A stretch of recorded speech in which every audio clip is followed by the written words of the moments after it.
오늘 제목 한번 따라해 볼까요? 능력보다 충성입니다. 오늘 본문 우리 여러분 잘 아시는 계시록 3장 말씀으로 나누길 원하는데요. 오늘 본문은 이 소아시아 7교회 중에 이제 빌라델피아 교회에 관한 이야기인데, 빌라델피아 교회는 한마디로 말하면 충성스러운 교회입니다. 그러니까 큰 교회가 아니고 대형 교회가 아님에도 불구하고 영향력은 대형 교회, 큰 교회보다 훨씬 더 컸던 교회가 빌라델피아 교회인데, 아시겠죠? 그러니까 규모가 큰 것이 아니라 이 빌라델피아 교회는 믿음이 컸던 교회이고 영향력이 굉장히 큰 교회가 빌라델피아 교회인데요. 왜냐하면 오늘 말씀 핵심이 이거예요. 빌라델피아 교회가 그렇게 쓰임받은 이유가 뭐냐? 빌라델피아 교회는 충성스러운 교회였기 때문이 그랬다는 거예요. 그러니까 충성스러운 교회. 오늘은 이 충성에 대해서 같이 좀 나누길 원하는데, 여러분 뭐든지 할 때 충성이 참 중요하지 않습니까? 충성. 우리가 군대 가면은 군대에서 경례할 때 뭐라고 외치는 줄 아세요? 안녕, 안녕. 제가 좀 한 다음에 장로님 그 다음에 하시면 안녕하십니까? 그게 아니라 어떻게 합니까? 우리 교회에서 제일 잘하시는 분이 우리 강준희 장로님이잖아요. 어떻게 하죠? 충성. 네. 이야, 너무 잘하세요. 충성. 제가 장로님한테 충성할 때마다 은혜를 받고 정신 차려 할 때마다 정신이 번쩍 차려집니다. 근데 이 충성이 참 중요하지 않습니까? 왜냐하면 이 나라에도 제일 중요한 것이 충성이기 때문에. 여러분, 예수님이 우리에게 성경에 뭐라고 말씀하시냐면, 너희가 나의 제자가 되기 위해서는 이렇게 해야 된다. 뭐 구체적으로 말씀하신 것이 없지만 그래도 확실하게 말씀하신 부분이 뭐냐, 이렇게 말씀하셨어요. 누구든지 나를 따라오려거든 자기를 부인하고 자기 십자가를 지고 나를 따를 것이니라 말씀하시는데, 우리가 예수님을 따르기 위해서, 여러분 예수님의 제자가 되기 위한 조건이 뭐냐, 여기 뭐라고 말씀하시냐면 은사가 많은 것도 아니고 능력이 많은 것도 아니에요. 여러분 물론 그런 것도 있으면 좋겠죠. 그런데 예수님의 제자가 되기 위한 필수 조건은 뭐냐? 여러분, 내 십자가를 내가 잘 지고 주를 위해서 충성됨이 있을 때에 우리가 제자가 될 수 있고 능력 있는 교회가 될 수 있는 줄 믿습니다. 여러분, 오늘날 교회의 안타까운 모습이 바로 이 모습 아닙니까? 우리가 뭘 얻고 우리가 뭘 높이 올라가는 데는 굉장히 관심이 많아요. 우리가 열심히 있는데, 여러분 이 시대에 십자가를 지겠다는 사람이 별로 없어요. 여러분 뭐든지 내 중심일 때가 굉장히 많아요. 우리가 항상 그런 생각을 하죠. 노심초사하면서 누가 나를 무시하지 않을까, 누가 나를 업신여기지 않을까. 우리가 전전긍긍하면서 손해보지 않으려고 하고 지지 않으려고 하고, 여러분 자존심을 우리가 내세우면서 무시받지 않으려고 하고 몸부림을 치지 않습니까? 여러분, 그런데 빌라델피아 교회가 하나님 앞에 칭찬받은 이유가 뭐냐? 요거 한 가지 잘 기억하시면 돼요. 요것만 오늘 기억하시면 돼요. 여러분, 능력은 부족하도, 능력은 작아도, 여러분 오히려 연약함에도 불구하고 빌라델피아 교회는 하나님 앞에 충성했다라는 것입니다. 여러분 우리도 마찬가지예요. 사랑하는 성도 여러분, 부족해도 괜찮습니다.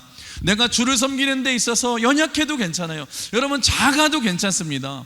우리 하나님이 보시는 것은요, 내가 얼마나 능력이 많고 얼마나 일을 내가 잘하고 큰 일을 이루는 것이 아니라 얼마나 내가 기쁨으로 하나님 앞에 충성하는가, 얼마나 하나님 앞에 진실함으로 충성하는가를 보시는 줄 믿습니다. 여러분, 예수님은 우리가 큰 일을 하기보다는 충성하기를 원하신다라는 거예요. 우리는요, 많은 순간 뭐라고 착각하냐? 우리 하나님이 내가 큰 일을 하면 좋아하실 거야. 여러분 우리는 그렇게 착각을 해요.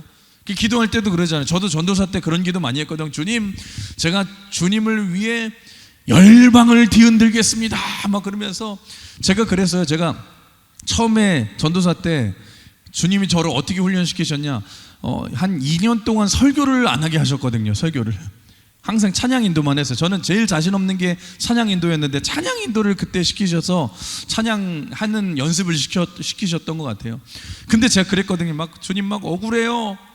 왜 나는 작은 것만 시켜주시고 제가 설교만 하면, 제가 그 느낌이 그래요. 설교만 하면은 적어도 조용기 목사님급으로 열방을 뒤흔들겠습니다 그랬는데, 제가 설교를 처음 해보니까 그랬거든요. 열방이 뒤집어질 줄 알았는데 제 속이 뒤집어지더라고요. 아무런 변화도 없고. 여러분 그러잖아요. 우리가 뭐 그런 거 좋아해요. 주를 위해 내가 큰 일을 하겠습니다. 내가 이런 일 좀 해보겠습니다. 의도는 좋지만 이게 왜 문제가 되냐? 문제는 뭐냐면 그러다 보면 자꾸 우리가 그런 방향으로 나가다 보면은요, 남들과 비교의식에 빠질 수 있어요. 여러분 한번 생각해 보세요. 누군가가 잘 나갑니다. 남들보다 내가 돈이 더 많거나 내가 더 영향력이 크거나 내가 더 무슨 뭐 지위가 있거나, 영향력이죠. 그러니까 저 같은 목회자들 같으면 내가 뭐 큰 교회의 목회자입니다. 그러면 상대적으로 굉장히 억울함을 느낄 수 있지 않겠습니까? 왜냐하면 나 자신의 모습을 남들과 비교하게 되잖아요. 내 처지를 지금 비관하게 되잖아요. 하나님, 왜 나는 남들에 비해서 왜 이렇게 초라합니까? 왜 이렇게 나는 연약합니까? 여러분 그거 아셔야 되는 게 뭐냐? 여러분 세상의 물결이 교회를 향해서 들어오는 것을 우리가 세속화라고 말을 하고요, 교회의 능력이 세상을 향해 나아가는 것, 뻗어가는 것을 복음화라고 합니다. 근데 여러분 언제나 그래요. 복음화와 세속화의 힘이 서로 여러분 강력하게 부딪히는 게 영적 싸움인데, 여러분 사실 센 곳에는 삼투압이 일어나지 않습니까? 그러니까 오늘날 우리 교회의 문제는 뭐냐? 이런 세속의 힘이 더욱더 강력해져서 세속의 물결이 교회 안으로까지 밀고 들어왔어요. 여러분 이 세상의 이 생각이 물질 만능주의 시대라고 말을 하잖아요. 교회를 판단하는데도요, 우리의 생각이 굉장히 물질적인 때가 굉장히 많아요.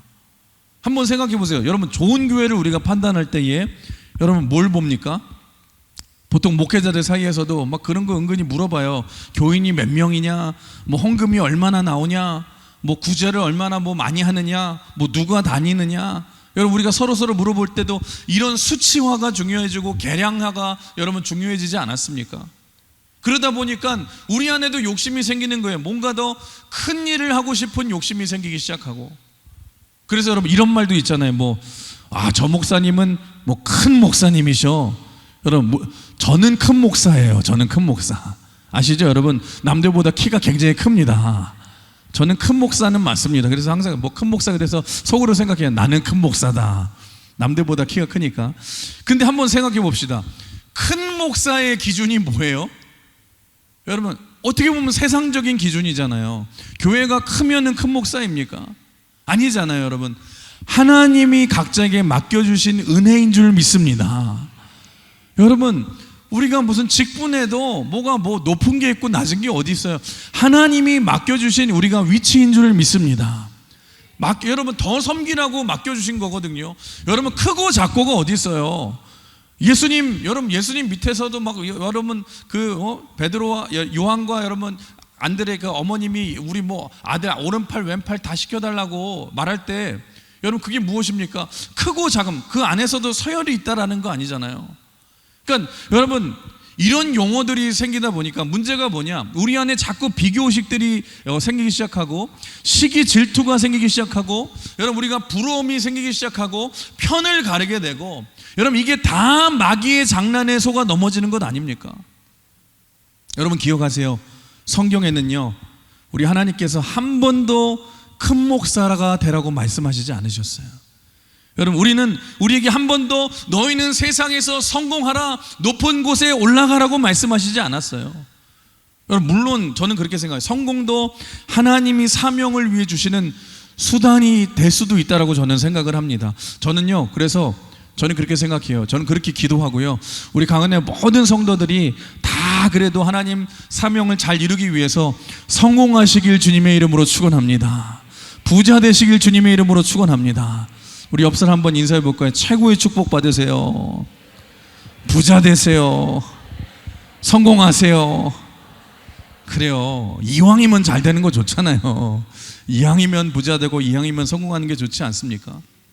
근데 여러분 그게 목적이 아니라 수단이 되어서 하나님 뜻을 이루는 건 좋은데, 근데 하나님이 진정으로 우리에게 원하시는 것은, 우리가 알아야 될 것은 뭐냐?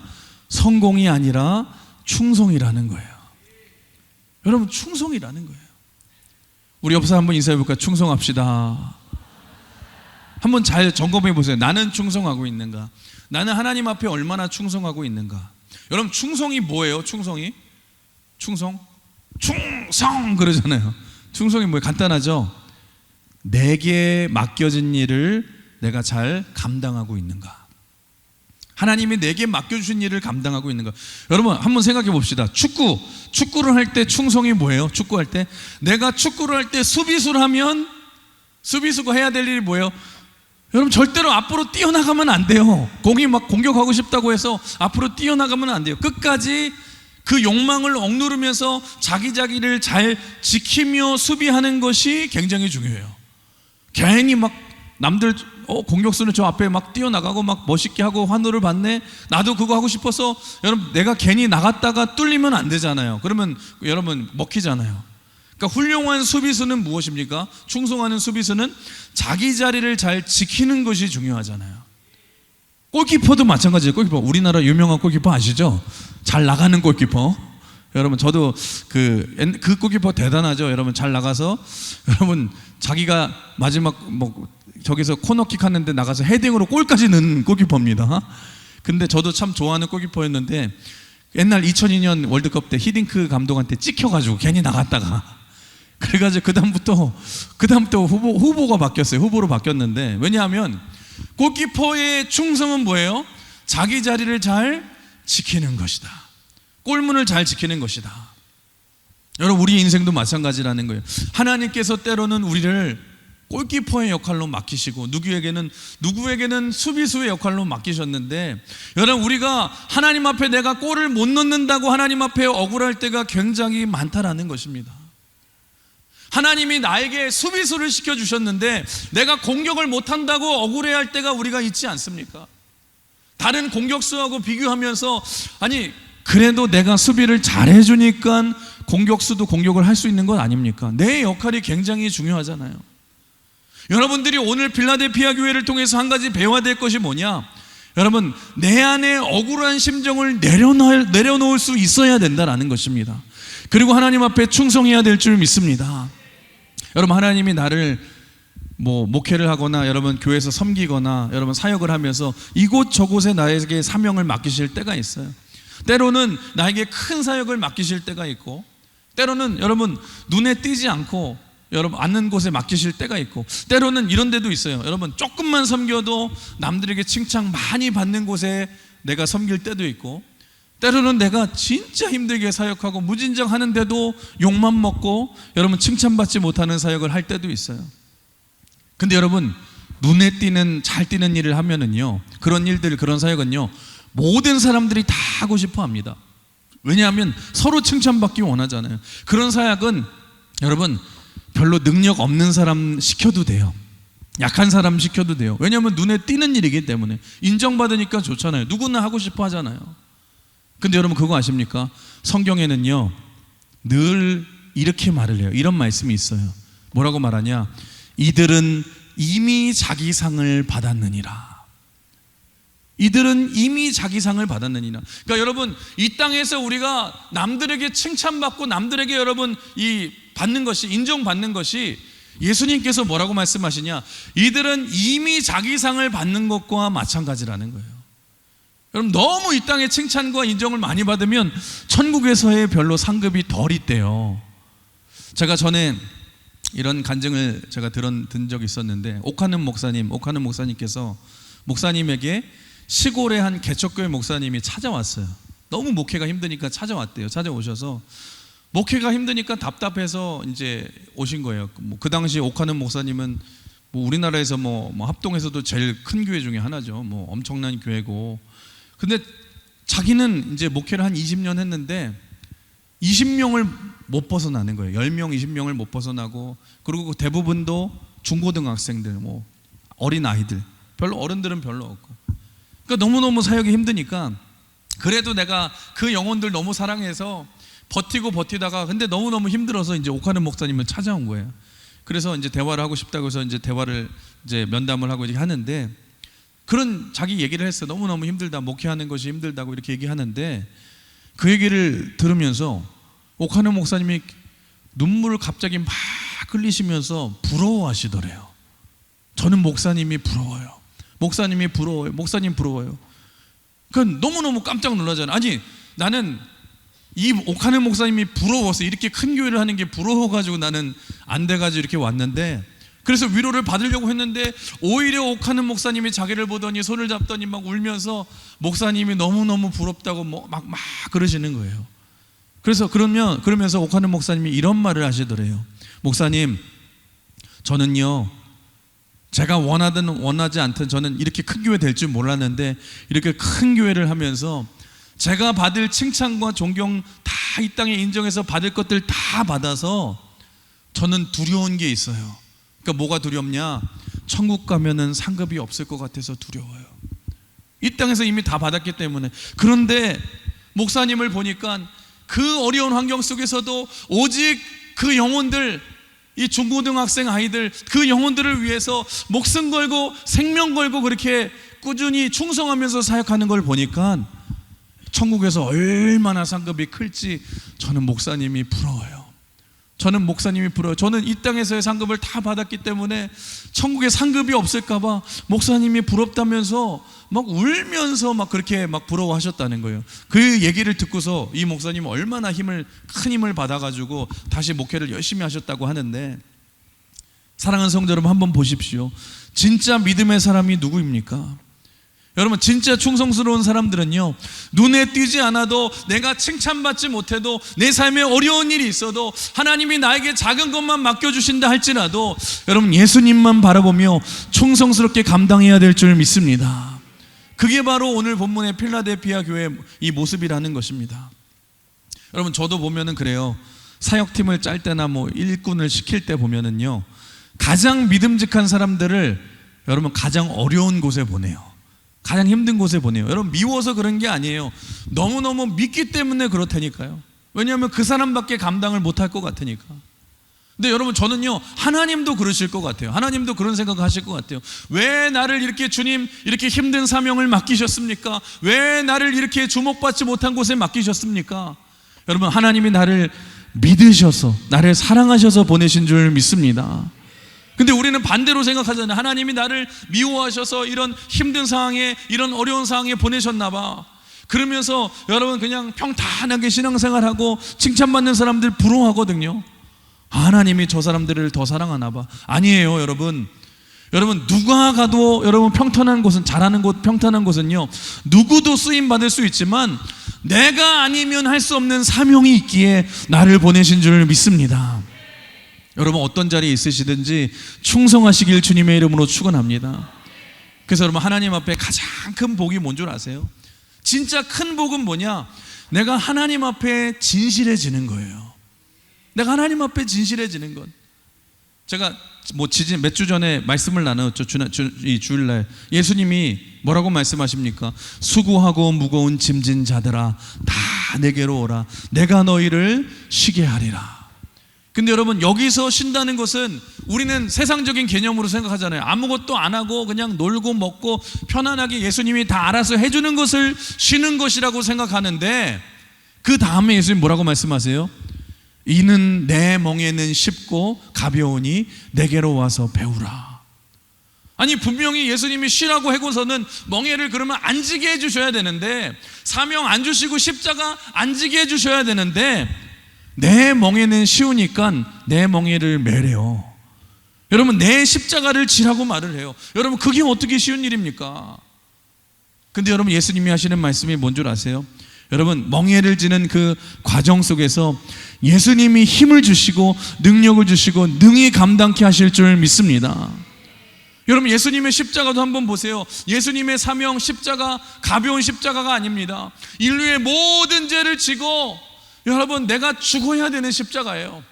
마지막 순간에도, 마지막 순간까지 예수님께서 하나님 앞에 뭐라고 기도하셨습니까? 나의 하나님이요, 나의 하나님이요, 어찌 나를 버리셨나이까?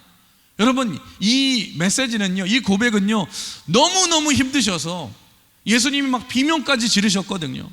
그럼에도 불구하고 하나님이 능력 주셔서 십자가로 사명을 감당하시고 하나님이 주신 이 그 사명 구원을 다 이루어내시지 않습니까? 예수님 전에도 뭐라고 기도하셨어요? 예수님, 아버지요, 웬만하면 이 잔을 내게서 떠나게 해주세요. 여러분, 그렇게 기도하셨잖아요. 그러니까 무슨 말이냐? 예수님에게도 이 십자가라는 짐은 쉬운 짐이 아니었다라는 것입니다. 여러분, 수모가 있었어요. 고통이 있었어요. 그럼에도 불구하고 여러분, 예수님은 한 번도 억울해하지 않으셨어요. 이거 기억하셔야 돼요. 여러분, 예수님은 한 번도 억울해하지 않으셨어요. 그걸 오히려 내게 주신 잔이라고 말씀하시면서 받아들이셨어요. 이게 힘든 일임에도 불구하고 억울해하지 않으셨다라는 거예요. 여러분, 신앙생활 하면서도 제일 중요한 게 뭔 줄 아십니까? 여러분, 내 안에 있는 억울함을 버리시길 주님의 이름으로 축원합니다. 주님의 이름으로 축복합니다. 오늘 빌라델피아 교회 쉽지 않은 교회입니다. 여러분, 충성하기에 어려운 환경이었어요. 쉽지 않은 환경이었어요. 그런데 그들이 가진 그 작은 능력을 가지고도 부족해도 연약해도 하나님 앞에 충성했더니 하나님이 그렇게 칭찬해 주시는 거예요. 여러분, 여기서 말하는 칭찬이 뭔 줄 아세요? 억울하다는 소리 하지 않는 거예요. 하나님, 내가 이렇게 죽도록 고생했는데 하나님 이 꼴이 뭡니까? 하나님, 나 억울해요. 여러분, 이 마음이 없는 게 충성인 줄 믿습니다. 사랑하는 성도 여러분, 우리도 이런 자세를 가져야 될 줄 믿습니다. 여러분, 다른 사람과 비교하지 마십시오. 충성은 내게 맡겨진 일에 잘 감당하면 될 줄 믿습니다. 하나님은 그 모습을 보시고 여러분 기뻐하시고 칭찬해 주실 줄 믿습니다. 여러분, 많은 사람들이 뭐라고 기도합니까? 주님, 내 삶에 고통이 없게 해주세요. 병이 낫게 해주세요. 이 가난에서 좀 벗어나게 해주세요. 제일 많이 또 부모들이 기도하는 게 뭐예요? 우리 자녀들 공부 좀 잘하게 해주시고 100점 좀 맞게 해주세요. 근데 사실 여러분, 두뇌도 유전인 거 아시죠? 여러분, 아니 내가 잘 못했는데 어떻게 우리 애가 잘해요? 뭐 물론 잘한 애께 별종인 애들도 있습니다. 잘한 애들도. 그래도 여러분, 비교하지 말고 잘 받아들이고 하나님 앞에 충성하면 될 줄 믿습니다. 이게 중요하다라는 거예요. 근데 여러분, 중요한 사실은 뭐냐? 묘한 사실이 뭔 줄 아세요? 내가 십자가 지고 내가 사명의 짐을 충성스럽게 지면은요, 감당하면은요, 여러분, 내가 하나님 앞에 가치 있는 존재가 된다는 거예요. 내가 하나님 앞에 충성스럽게 사명 감당하고 이 사명의 짐을 감당하면 하나님 앞에 내가 가치 있는 존재가 될 줄 믿습니다. 저는요, 제 개인적으로 얘기하자면 저는 토요일 밤에 잠을 제대로 못 잡니다. 잠을 제대로 못 자요. 이제 뭐 지구촌교회 이동원 목사님 같은 경우는 설교를 금요일 날 다 맞춰놓고서 뭐 토요일 날에는 막 조용히 막 사역하고 잠자면서 막 이렇게 뭐 하면서 막 한다고 했는데, 저는 그렇게 해보려고 해도 잘 안 되더라고요. 막 아무리 준비해도 막 토요일 날 밤 늦게까지 이게 그게 막 걱정이 돼서 막 또 다시 한번 준비하고 다시 보고. 그러니까 제가 제일 부러운 것 중에 하나가 뭐냐면, 저도 주일날 늦잠 한번 자보고 싶어요. 늦잠. 여러분들은 뭐 그냥 자다가 늦잠 잤네, 그냥 오늘 그냥 영상으로 드려야지, 뭐 4부 예배 드려야지, 그러면 되잖아요. 근데 여러분, 그러니까 세상적으로 보면 여러분, 목사만큼 불쌍한 존재가 없는 것 같아요. 그러니까 어떨 때는 막 늦은 밤까지 여러분 막 말씀 준비해야 되고, 아니면은 아침 일찍 새벽에 깨어가지고 막 있을 때가 있고, 뭐 물론 그러죠. 저한테 다크서클 목사님 뭐 너무 심해요, 뭐 팬더 같아요. 그래도 어쩔 수 없어요. 그게 왜냐하면 저는 이게 제 짐이라고 생각합니다. 그런데 여러분, 한번 생각해 봅시다. 저 같은 목사가 이 짐을, 이런 사명 안 지면은요, 어떤 일을 벌어지는 줄 아세요? 저는 그냥 평범한 아저씨 되는 거예요. 그냥 아저씨예요. 근데 여러분, 제가 이 사명의 짐, 이 짐을 제가 그냥 기쁘게 충성스럽게 그래도 감당하니까 여러분, 가치 있는 목사가 되는 것 아닙니까? 여러분도 마찬가지라는 거예요. 하나님께서 여러분 각자에게 주신 짐이 있잖아요. 내게만 주신 사명의 짐이 있고 십자가가 있잖아요. 내가 그 짐의 사명을 지금 짊어매고 감당하니까 지금 여러분이 하나님 앞에 가치 있는 존재가 되는 줄 믿으시길 바랍니다. 여러분을 통해서 일하시잖아요. 여러분을 사용해 주시잖아요. 여러분, 하나님 나라를 위해서 우리를 여러분 그렇게 쓰임받게 만드시지 않습니까? 잊지 마세요. 하나님이 내게 주신 그 사명과 짐은 나를 가치 있게 만들어주는 능력이구나. 여러분, 잊지 마십시오. 그래서 그렇게 생각하세요. 여러분들, 가끔씩은 내가 진 사명과 이 여러분 짐이 부담스럽고 무거워서, 하나님, 내 삶에 왜 이렇게 짐이 많습니까? 하나님, 버겁습니까? 그러면 그때 꼭 이렇게 생각하시라는 거예요. 그때에도 짐이 있어야지 내가 하나님 나라에서 가치스러워지기 때문에, 내가 가치 있기 때문에. 여러분 잊지 마십시오. 한번 따라해 볼까요? 사명은 하나님이 주신 축복입니다. 여러분 각자에게 주시는 짐이 있습니까? 여러분 십자가가 있으십니까? 비교하지 마시고 불평하지 마시고 충성하시길 주님의 이름으로 축원합니다. 그럼 우리가 하나님이 주시는 능력으로 능히 감당할 줄 믿습니다. 넘치는 은혜로 인도해 주실 줄 믿습니다. 그래서 8절 후반부를 보시면 한번 같이 읽어볼 거예요. 화면 보시고 시작. 내가 작은 능력을 가지고서도 내 말을 지키며 내 이름을 배반하지 아니하였도다. 무슨 말이냐? 빌라델피아 교회는요 충성했다라는 거예요. 저는 우리 강은의 모든 우리 성도들이 우리 하나님 앞에서 이런 칭찬을 좀 들으시길 주님의 이름으로 축원합니다. 하나님 앞에 충성스러운 종이 되셔서, 저는 하나님 앞에 그렇게 기억되길 원해요. 우리 김신영 목사는 능력이 많은 목사야, 다른 대단한 일을 하는 목사야가 아니라 착하고 충성된 목사라고 여러분 기억되어졌으면 좋겠어요. 저는 여러분들이 하나님 나라에서 그렇게 인정받으시길 주님의 이름으로 축원합니다. 그렇게 칭찬받으시고 그래서 하나님 나라에 가치 있는 인생이 되시길 주님의 이름으로 축원합니다. 전에 제가 이제 뉴욕타임즈에 이런 기사가 실렸는데 참 흥미로운 기사입니다.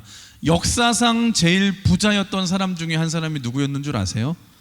여러분 역사상 제일 부자였던 사람이 성경에 나오는 다윗왕이었대요. 다윗왕. 여러분 역대상 29장 같은 데 보면은요, 그건 다 모아보니까 가진 것 모아보니까 어마어마한 부자거든요. 다윗이 상상을 초월하는 부자입니다. 물론 그 아들 솔로몬도 그랬지만, 근데 한번 생각해 봅시다. 다윗이 역사상 가장 큰 부자였는데, 우리가 원하는 부자였는데, 다윗은요 여러분, 다윗은 한 번도 내가 성공하려고 살려고 노력한 적이 없었어요. 자기가 부자 되려고 노력한 적이 없었어요. 한 번도. 다윗은 한 번도 자기가 왕이 되려고 몸부림치고 노력한 적이 없었다니까요. 여러분 신기하지 않습니까? 그러니까 무슨 말이냐? 하나님이 다윗을 귀하게 쓰신 이유가 있는데, 여러분 다윗은 우리하고 마음이 달랐는데, 저는 저와 여러분들이 이 다윗과 같은 마음만 품으면 여러분 나머지는 저절로 다 된다라고 생각을 하는데, 이 다윗의 마음 가운데 여러분 하나님께서 한 가지 큰 은혜를 주셨는데, 그 다윗이 항상 품은 마음이 뭐냐? 여러분 이거였어요. 의에 줄이고 목마른 마음이 있었어요. 다윗의 마음이 다른 사람과 다른 마음, 이유는 뭐냐? 다윗의 마음에는 늘 이 하나님 나라의 의에 줄이고 여러분 하나님의 은혜에 목마른 마음을 가지고 있었다는 거예요. 다윗은 항상 그랬어요. 하나님의 의를 구하며 살아가고 하나님의 영광을 위해서 살았다는 것입니다. 여러분 골리앗이 쳐들어왔어요. 골리앗이 와서 여러분 하나님을 모독합니다. 너희가 섬기는 여호와가 이렇다 저렇다 욕을 할 때 다윗이 분노하며 싸워서 나간 이유가 뭐예요? 아니죠. 할례 받지 못한 자가 과연 우리 하나님을 모욕하다니 내가 가만히 있을 수 없다. 여러분 분노하면서 나가서 싸우지 않습니까? 다윗은요 하나님의 영광을 위해서 나서서 싸운 거예요. 그냥 싸운 게 아니에요.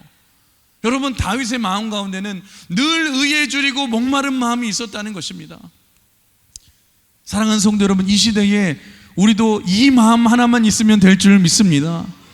여러분 의에 줄이고 목마른 자가 되십시오. 그런 자를 하나님이 채워주시고 하나님이 함께 해주실 줄 믿습니다. 여러분 잊지 마세요. 내가 세상 일에 배고프면 실패한 인생이 될 수밖에 없지만, 여러분 왜냐하면 우리가 끝까지 먹고 사는 일에만 매달려 살기 때문에. 그런데 여러분 하나님의 의, 하나님 나라의 목마른 자가 되십시오. 하나님의 영광을 목마른 자가 되십시오. 그러면 하나님이 여러분 영혼 끝까지 채워주실 줄 믿습니다. 여러분 인생에서 놀라운 일이 벌어질 줄 믿습니다. 하나님 한번 따라해볼까? 하나님의 나라의 의와 영광의 목마른 자가 되게 하여 주세요. 여러분 의와 굶주린 자, 하나님의 의와 그 영광의 목마름에 여러분 굶주린 자, 그게 바로 다윗이었다는 거예요. 제가 이번에 태국 선교를 다녀오면서 병원 신방을 한 군데 다녀왔는데, 이제 이 할아버지가 어떤 할아버지냐면 떠이 할아버지라는 이 할아버지가 계셨어요. 태국 지금의 GBF 우리 선교센터 직이 크게 졌잖아요. 근데 이 선교센터가 캄탈레서라는 교회입니다. 캄탈레서라는 교회. 이제 하나님의 타이밍이 굉장히 놀라운 게 뭐냐? 저희 교회가 원래는 오래전에 이제 필리핀 선교를 했잖아요. 필리핀 선교를 하다가 어떤 이제 사건 때문에 선교의 방향이 바뀌어서 우연히 이제 태국의 천대수 선교사님을 만나게 되는데, 이 천대수 선교사님이 이동진 목사님 신학교 때 같은 반이었던 사람이에요. 같은 반. 그래서 이제 만나서 이제 선교를 이제 하게 되었는데, 근데 이 천대수 선교사님이 원래는 퉁사왕이라는 지역에 이제 거기에 교회를 세우고 이제 지금 한 15년 정도 계셨는데, 세우고 거기서 이제 선교를 하고 계셨는데, 다른 지역입니다. 완전히 선교센터와는. 그런데 태국 땅에는 불교가 인구가 95%잖아요. 근데 이 캄탈레서라는 지역에, 우리 선교센터가 지어진 지역에 이제 그 불교만 믿는 그 국가에 여러분 예수님을 믿는 사람이 2명이 있었어요. 그 마을에. 그 마을에 2명이 있었는데, 그 중에 한 사람이 아까 제가 말씀드린 떠이 할아버지입니다. 예, 떠이 할아버지. 근데 이분들이 10년 동안 뭘 했냐면 자기 집 앞마당에서 이제 기도하고 주일마다 기도하고 하면서 뭘 하냐면 10년 동안 기도했대요. 기도 제목 가지고, 하나님 이 마을에도 교회가 세워지게 해주세요. 이 마을에도 교회가 세워지게 해주세요. 예수 믿는 사람들이 좀 많아지게 해주세요. 기도했는데 10년을 기도했대요. 자기 앞마당에서, 떠이 할아버지 앞마당에서. 그런데 하나님의 타이밍이 기가 막히죠. 우리 강흥교회가, 한국에 강흥교회가 태국 선교로 여러분 이제 이게 딱 방향을 틀 때에 천대수 선교사님 만나게 하시고, 또 우리가 교회 하나를 개척하자고 할 때 이분들을 만나게 해서 이분들을 통해서 지금의 캄탈레서 지역에 캄탈레서 교회가 생기게 되었고, 이 교회가 지금 이제 커져서 지금 GBF 선교센터가 된 거예요. 그 제가 이번에 가보니까 깜짝 놀란 게, 셀 예배를 드릴 때도, 셀 예배, 마을 예배를 거든요. 마을에 가서 예배 드릴 때도 전에는 신상 앞에 있어서 막 음침하고 막 그냥 영적 싸움도 강해 보이고 그랬는데, 이번에 가니까요, 얼마나 이제 훈련되어 있는지, 믿음 훈련되어 있는지 얼굴들이 다 밝아요. 다 밝고 막 말씀마다 여러분 막 찬양도 하고 기도도 하고 막 뜨거워지고, 와, 하나님의 막 역사하심이 막 느껴지고, 무엇보다도 이제 주일날 이 캄탈레스 교회 보니까 여러분 어른들이 거의 한 100명 가까이 되더라고요. 100명 가까이 되게 굉장히 많이 성장했고, 그 2명에서 시작했는데, 그리고 어린아이들도 지금은 막 찬양 얼마나 잘 따라 부르고, 막 어린아이들도 굉장히 막 몇십 명씩 되고.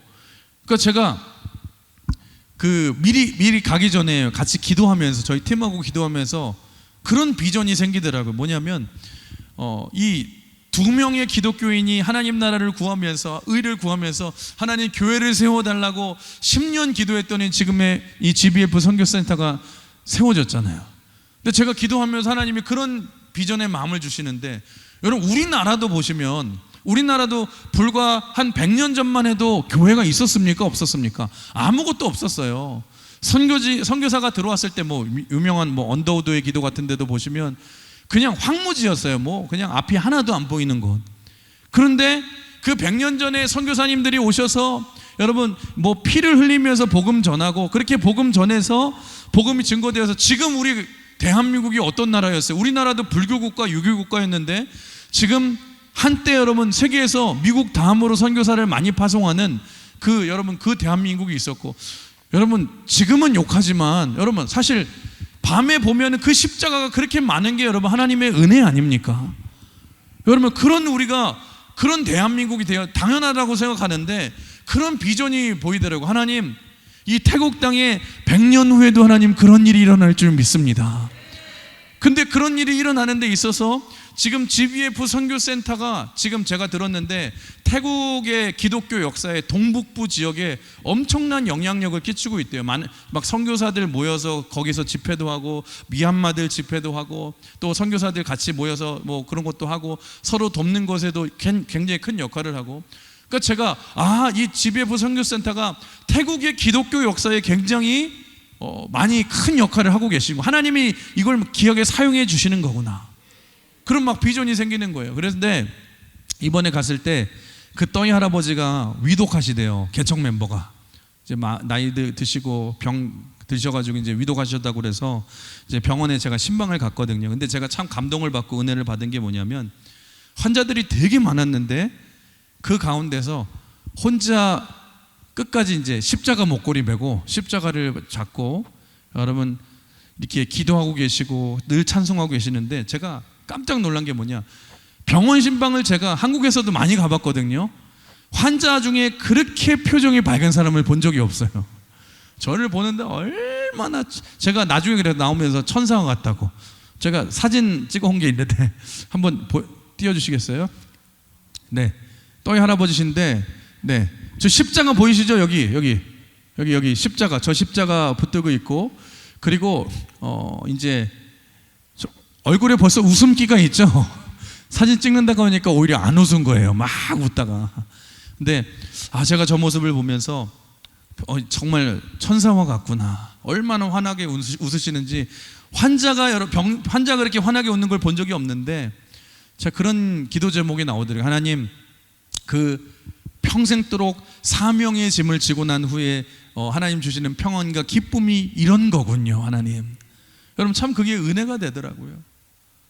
사랑하는 성도 여러분, 오늘 이 밤에 우리가 꿈꿔야 될 것이 바로 이것이어야 될 줄 믿습니다. 우리 강흥교회 성도들이 여러분 좀 이랬으면 좋겠어요. 여러분 목마르셔야 됩니다. 우리가 배고파야 될 줄 믿습니다. 우리가 세상의 것이 아니라 하나님 나라의 의에 우리가 줄이고 하나님의 영광에 우리가 목말라야 될 줄 믿습니다.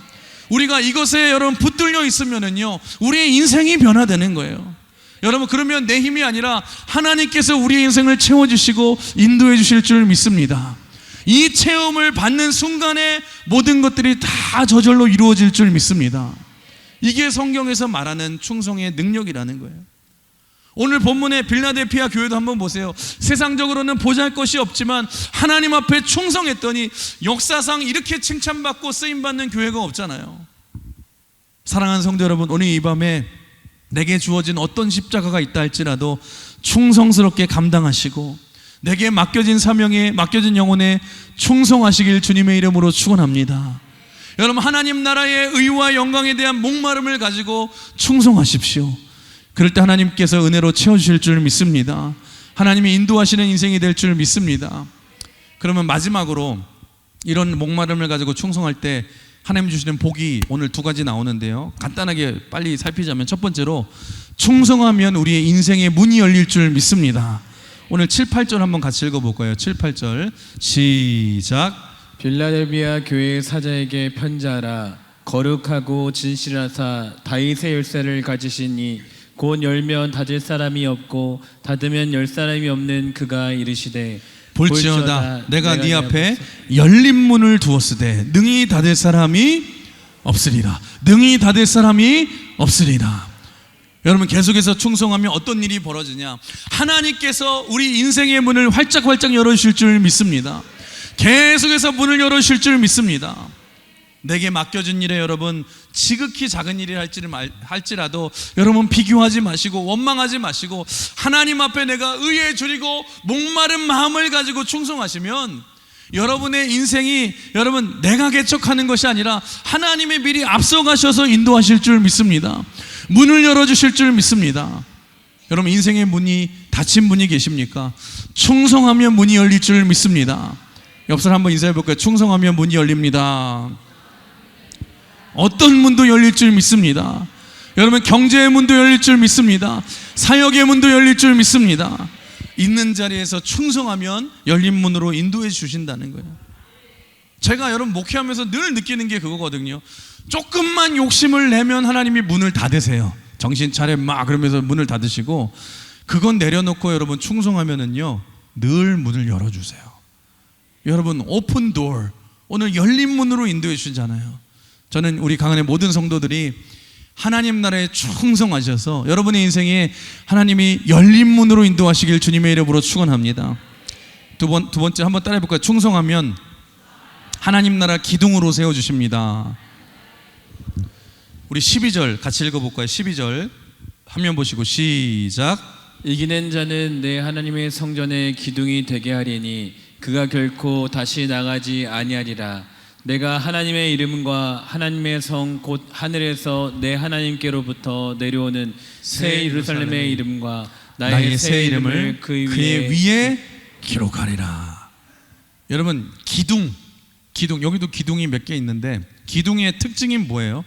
원래 이스라엘 성전을 보시면 이제 양쪽에 큰 기둥이 있거든요. 그래서 옛날에 우리 한국 교회에서도 기둥 이제 교회를 지을 때 보면 일부러 이제 벽에 항상 두 개의 기둥을 이제 뭐 그림을 세우든지 뭐 세웠는데 이게 성경에서 나오는 이제 야긴과 보아스인데 야긴은 저가 세우리라라는 뜻을 가지고 있고 보아스는 그에게 능력이 있다라는 뜻인데 그러니까 이 두 개의 기둥 그러니까 하나님께서 우리를 여러분 기둥과 같이 세워주신다. 이게 무슨 뜻이냐면 여러분 기둥이 하는 역할이 뭐예요? 다른 것을 지탱해주고 의지해주고 이렇게 세워주는 역할을 하는 게 기둥 아닙니까? 그러니까 나 혼자만 서는 것이 아니라 하나님 나라에서 다른 사람을 세워줄 수 있는 것이 기둥의 역할이라는 것입니다. 그러니까 충성하는 자에게 여러분 기둥의 축복을 주실 줄 믿습니다. 여러분 저는 우리 강흥교회 모든 성도들 한 사람 한 사람이 기둥과 같이 쓰임 받으시길 주님의 이름으로 축원합니다. 주님의 이름으로 축복합니다. 내가 하나님 앞에 충성스러운 기둥이 되면은요, 여러분 때문에 여러분 가정의 사람 모든 가정의 구성원들이 살아날 줄 믿습니다. 여러분 우리가 하나님 앞에 우리 강흥교회에 여러분 기둥 한 사람만 있어도 주변에 100사람을 세울 수 있는 줄 믿습니다. 우리 강흥교회가 열방을 감당할 수 있는 줄 믿습니다. 여러분 그래서 제가 말씀 준비하면서 그런 기도 제목이 나오더라고요. 하나님 우리 교회가 기둥 같은 교회가 되게 하여 주시옵소서. 이 기둥 같은 교회가 되면은요 우리 강명 지역 우리 나라를 살릴 수 있습니다. 영혼 감당할 수 있는 줄 믿습니다. 우리 옆 사람 한번 인사해 볼까요? 기둥이 됩시다. 여러분 잊지 마십시오. 두 가지 축복 여러분 짧게 제가 나눴는데 충성하면 우리 인생의 문을 열어주시고 하나님 나라의 기둥으로 쓰임받게 해주신다. 오늘 말씀을 정리하겠습니다. 저는 우리 강흥교회 모든 성도들 이 시간에 축복합니다. 우리가 빌라델피아 교회 같은 교회가 되었으면 좋겠는데 연약하지만 우리가 부족해도 괜찮아요. 교회에 어려움이 있고 여러분 교회에 시험들 일이 있고 저는 다 좋아요. 교회가 오히려 너무 평탄하면 기도 안 하잖아요. 우리가 부족하니까 주님 의지하고 연약하니까 하나님 붙드는 거 아닙니까? 하나님 연약하지만 이 하나님 앞에 우리가 충성된 교회가 되길 원합니다. 그래서 여러분 하나님 앞에 쓰임받는 우리 강흥교회가 좀 됐으면 좋겠어요. 여러분 비교하지 않고 우리가 원망하지 않고 작은 일이라도 여러분 우리가 이 사역을 하고 충성하는 그 근본에는 우리 마음에는 뭐가 있어야 돼요? 하나님 나라와 의에 대한 목마름을 가지고 충성할 때에 여러분 그때 예수님의 마음을 기쁘게 하고 그런 일이 벌어지면 어떤 일이 벌어져요? 충성하는 자에게는 하나님께서 우리 인생의 문을 열어주시고 문이 닫혀 있으면 우리가 무엇으로 문을 열어야 됩니까? 우리가 충성함으로 열어야 될 줄 믿습니다. 우리 문이 열리고 하나님이 맡겨주신 영혼과 사명을 감당하는 이 하나님 나라의 기둥과 같은 인생으로 쓰임받게 될 줄 믿습니다. 오늘도 이 충성함으로 여러분 이렇게 쓰임받는 오늘 제목이죠. 능력보다 충성이 더 중요함을 기억하시면서 이런 인생으로 잘 승리하시는 저와 여러분 되시길 주님의 이름으로 축원합니다. 우리 같이 찬양하시고 우리 찬양 같이 기도했으면 좋겠는데요.